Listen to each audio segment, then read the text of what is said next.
Vamos fechar os olhos, abrir o coração. Senhor, vamos iniciar nossos estudos filosóficos para que pedimos a assistência dos vossos mensageiros, a fim de que nos esclareçam a inteligência e nos dê o discernimento necessário para o bem compreendermos o que vamos estudar. Sobretudo, rogamos ao nosso guia espiritual, seja conosco e prescinde da nossa reunião. Assim seja. Que assim seja. Eu não tenho um livro aí, nós paramos naquela parte 3 dos espíritas professos, né? Perfeito. E aí alguém perguntou a página do livro, eu não tenho, não sei. 169. 169, né? 169. 169. 69. Alguém perguntou aí, está respondido, então. Aí a página. Não. Quem pode ler um pouco hoje?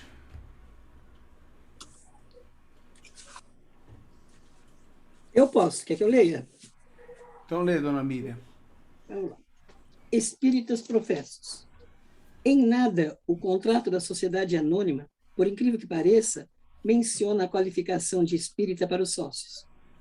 Quanto mais que, antes de sua admissão, se tornassem professos da teoria espírita apresentada nas obras fundamentais, como planejou Kardec. Quem participava da sociedade, e foram inicialmente 7 sócios, ou era qualificado pelo aporte, caso de Amélie, e do pintor Monvoisin, ou fizera aportes financeiros como os demais. Ou seja, sua participação legal se devia ao direito legal como proprietários, só e somente.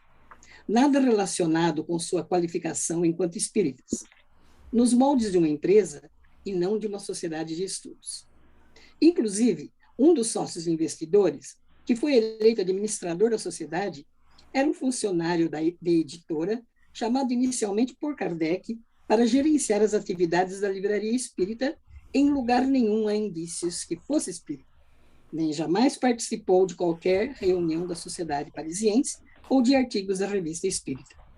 Apenas é mencionado como gerente da livraria e responsável por recolher valores.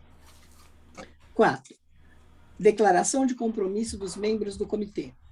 Para Kardec, os membros, consultores e até mesmo os auxiliares e trabalhadores da causa espírita deveriam ser escolhidos entre os espíritas professos. Como a sociedade anônima em nada se predispôs a tratar da doutrina espírita de forma regulamentada, qualquer compromisso com seus princípios, fosse de forma teórica ou mesmo prática, pela observância de suas consequências morais, permaneceu fora de questão.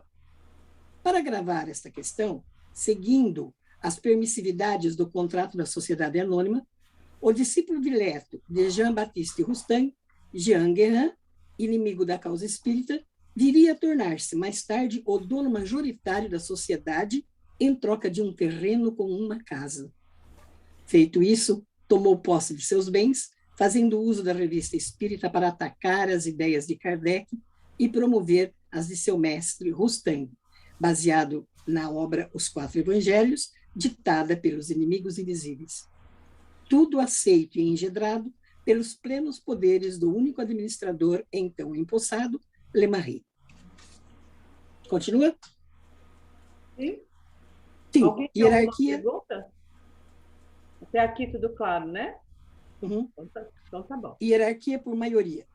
Depois da unidade de princípios, o coração da organização do Espiritismo, elaborada por Allan Kardec, foi a direção coletiva estabelecida por meio de uma hierarquia invertida, inédita, na qual a Assembleia comandaria o comitê, cujos membros participariam de uma gestão impessoal e participativa, ou seja, jamais alguém decidiria sozinho.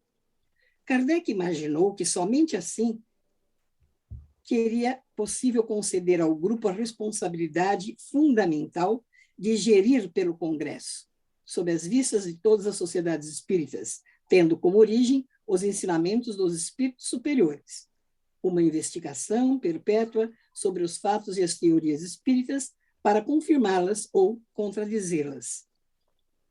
No entanto, a organização da sociedade anônima foi amplamente contrária a esse objetivo de Kardec. Ela foi concebida com as diretrizes de uma empresa comercial, unicamente e, desse modo, seguia a estrutura hierárquica centralizada no poder dos líderes. O artigo seguinte é o único trecho que define as funções e o poder dos administradores, ou seja, uma questão abrangente, indefinida e absoluta sobre os bens e atividades da sociedade, inclusive se concentrando nos poderes econômicos e jurídicos, completamente alheia ao espiritismo e sua doutrina. Artigo 13. O Comitê de Administração possui os mais amplos poderes para administrar e gerir os bens e negócios da sociedade, inclusive transigir, firmar compromissos, desistir e renunciar a garantias, com ou sem pagamento. Manuscrito Sedor, privato, número 05/10. Fecha o parágrafo. 6. Funções remuneradas. Igualmente de participação de pobres e ricos. Como vimos nesse item das diretrizes de Kardec, o objetivo de disponibilizar uma remuneração para os membros que tivessem dedicação integral em seu trabalho no comitê era o de não constituir uma aristocracia da fortuna. A remuneração e a previsão de moradia gratuita na sede da Avenida de Seguir seriam destinados à participação ativa dos mais pobres, pois os mais ricos poderiam colaborar às expensas de recursos próprios.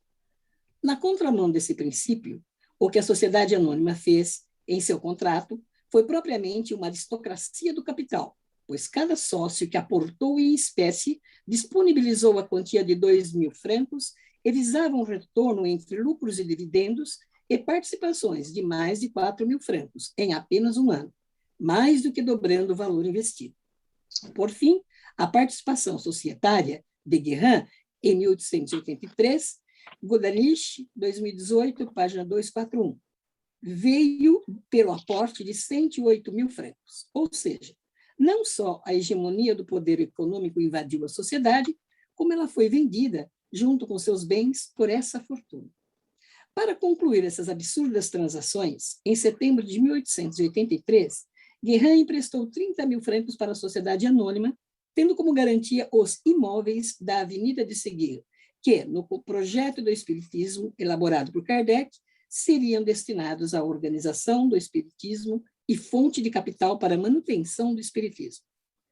Controlando por seus investimentos as palestras pagas por ele, o conteúdo da revista, a publicação de obras acessórias, as salas de sociedades espíritas, Guérin dominou os meios do Espiritismo, infiltrando por anos as ideias de seu mentor Roustan, trocando as ideias psicológicas, autônomas e liberais do Espiritismo, segundo Kardec, pelos dogmas, obscurantismos e falsas ideias ditadas pelos inimigos invisíveis na obra Os Quatro Evangelhos. 7. Garantia do desinteresse material. No projeto de Allan Kardec para a perpetuidade do Espiritismo, o comitê seria composto de membros ativos, entre os quais aqueles que fossem pobres receberiam um salário e também moradia, para que pudessem participar em igualdade de condições com os mais ricos. Já os conselheiros, que representariam metade do comitê, não seriam assalariados. Toda despesa deveria ser paga somente com as rendas, nunca com o capital, como garantia de regularidade. Quando foi criada a Sociedade Anônima, porém, nos moldes de uma empresa, o objetivo seria explorar economicamente seus bens, que eram a livraria, as obras de Kardec e a revista espírita. Os sócios receberiam parte dos lucros como juros do capital investido. E os administradores, além do salário, independente de sua condição financeira, teriam um acréscimo de 10% sobre os lucros anuais para cada um deles. Ou seja, estava previsto um valor máximo de 4.000 francos, fora os juros, que representavam o dobro do aporte em apenas um ano. Artigo 27. Dos lucros líquidos anuais são deduzidos, primeiro, 1/20 para o fundo de reserva que será estabelecido abaixo. Segundo, 3% do fundo social a serem pagos como juros sobre cada parte, sem exceção. Terceiro, 10% para cada um dos administradores assalariados, sem esses 10% combinado com o salário fixo alocado pelo artigo 13, não podendo superar a 4.000 francos, o máximo que o salário de cada administrador assalariado deve atingir. Quarto, e o excedente disponível no lucro líquido, após essas várias retiradas realizadas, vai ao fundo de reserva. De onde vieram esses valores todos? Diferente do projeto de Kardec, que diferenciava capital e renda, a sociedade anônima acumulava um fundo de reserva, manuscrito Sedor, privato, número 05-15 e 05-16. O restante dos lucros, todas as doações feitas pelos espíritas, que no projeto de Kardec seriam destinadas ao patrimônio, esse fundo, previsto no contrato, poderia ser usado para pagar despesas. Assim, as doações feitas pelos espíritas e sociedades, com a finalidade de ajudar a dar continuidade à causa do espiritismo, foram usadas para pagar despesas, salários e juros dos administradores, numa completa inversão do pensamento de Kardec quanto ao desinteresse material.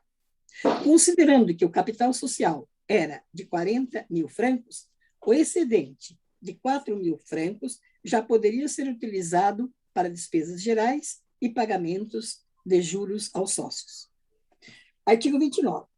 Quando o fundo de reserva atingir o valor de 1/10 do fundo social, a dedução do excedente do lucro líquido destinada para a criação desse fundo pode deixar de ser feita e ser aplicada, por acordo expresso, seja para o pagamento dos 3% de juros, em caso de insuficiência de recursos de um ano, seja para o aumento de capital, seja para pagar despesas extraordinárias e imprevistas, ou para outras a serem feitas no interesse do espiritismo.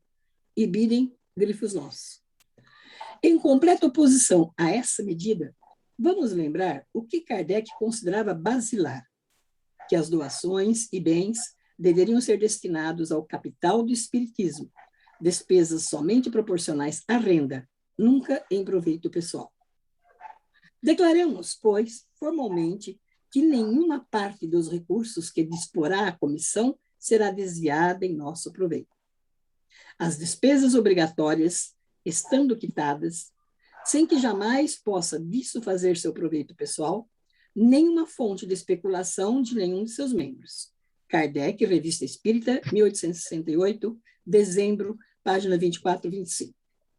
Os próprios administradores registraram a insatisfação dos espíritas que não se calaram em relação aos objetivos comerciais e também a remuneração por meio de salário, juros e lucros aos sócios, especialmente aos administradores que tinham ganhos especiais. Recebemos certo número premiadas de observações críticas, não quanto ao objetivo, mas sobre o modo e a forma da sociedade. Para alguns, as expressões empregadas nos estatutos são demasiado comerciais. Para outros, o montante das partes parece um tanto elevado e a porção dos benefícios atribuídos ao fundo de reserva muito considerável. Sociedade Anônima, Revista Espírita, 1869, setembro, página 363. 8. Cargos exercidos com abstração de personalidade. Todo o trabalho de planejamento de Kardec para a nova fase do espiritismo foi cuidadoso em prevenir as ideias e vontades pessoais para tornar a direção coletiva. É importante impor uma barreira às ambições pessoais, para as quais não se deve deixar nenhuma porta aberta.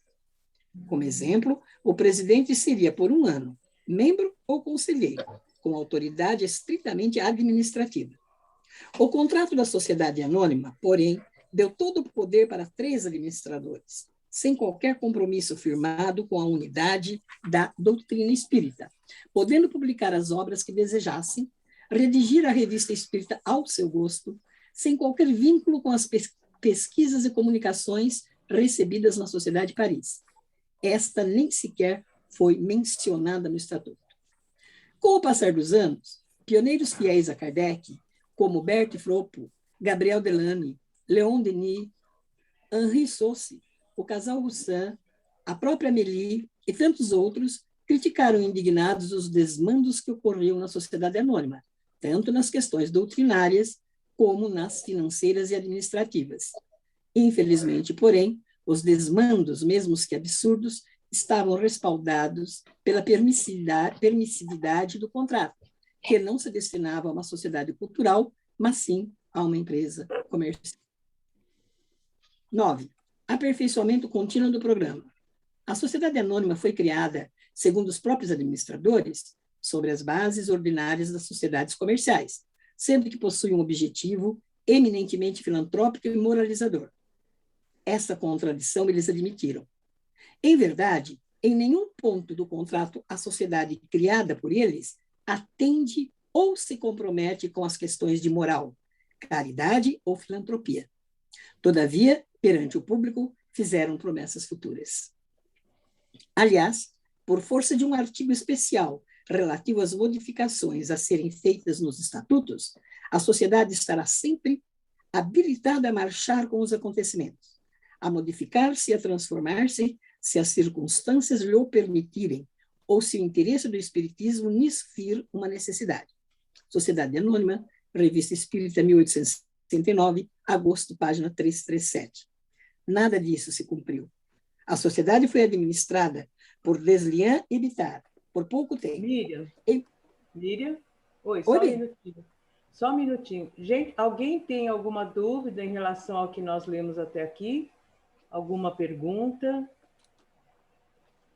Para mim está tranquilo. Para mim também. Ficou muito claro, né, gente? Esse penúltimo parágrafo, Miriam, desculpa eu ter... A posição da Amélie, inclusive, que a gente estava discutindo outro dia, né? Eu achei, a hora que eu estava lendo, eu lembrei. E outra coisa, é que o meu microfone estava fechado, porque eu estou com o ventilador ligado, e eu estava te chamando, e eu vi que você não estava ouvindo, mas é porque o microfone estava fechado. Mas esse último parágrafo, né, gente, que diz, lá em cima, né? Essa contradição, eles admitiram, em verdade, em nenhum ponto do contrato a sociedade criada por eles atende ou se compromete com as questões de moral, caridade ou filantropia.